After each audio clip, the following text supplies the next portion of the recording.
Hey, Bobcat Nation, this is your assistant principal, Mr. Shiner, and today I'd like to talk to you a little bit about our vaping and drug policy here at Monte Vista.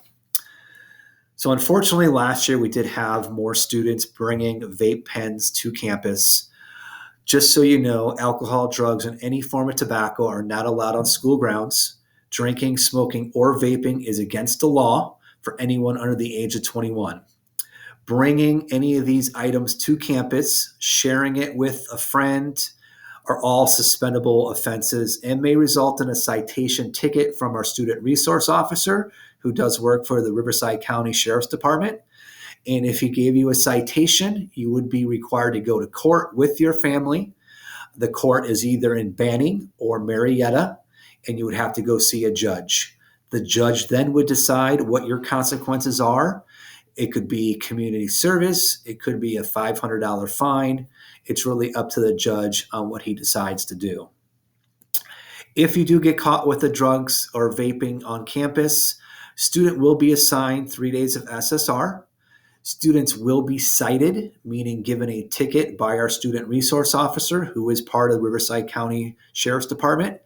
Again, you'd have to go to the court and see the judge with either your parent or guardian. You would also be required to do 5 hours of community service. The community service could be done here on campus, such as campus beautification, or you could also do community service through an organization such as a local animal shelter, parks and recs, or even your church. Students would also be referred to our drug counseling. We do have a drug counselor that does come to Monte Vista every week through the Riverside County Office of Education.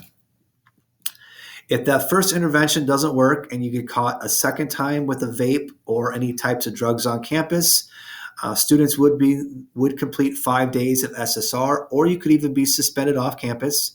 You would receive a second ticket from our student resource officer and have to go to court a second time. If the judge saw you there for a second time, your consequences would be a lot more serious. I've seen everywhere up to a $1,500 fine to lots of community service. Again, you'll be referred to drug counseling a second time, and you'd have to complete 10 hours of community service. If, again, the interventions don't work a second time and it happens a third time on campus, you would be suspended 5 days off campus and be recommended for expulsion with the district. If you were put up for expulsion, a hearing would take place at the district office, and your suspension would be extended up until that hearing takes place.